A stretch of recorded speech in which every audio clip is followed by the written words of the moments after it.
తెలియజేస్తున్నాను. For tonight's meditation we turn to Psalm 3 verse 3.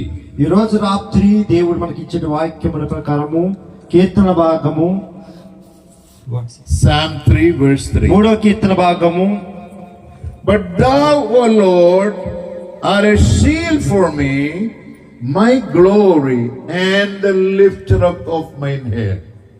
మూడో కీర్తన భాగం మూడో వచనంగా రాయబడింది. యెహోవా నీవే నా కేడమును, నీవే నాకు అతిశయస్పందముగా నా తలెత్తువాడుగా ఉన్నావు. You are my shield, O God. నీవే నాకు అతిశయము. You are my glory. నీవే నాకు ఆశ్రయము. You are the lifter up of my head. నీవే నా తలెత్తువాడుగా ఉన్నావు అని ఇక్కడ దావీదు భక్తుడు తెలియజేస్తున్నాడు. This psalm is written by King David.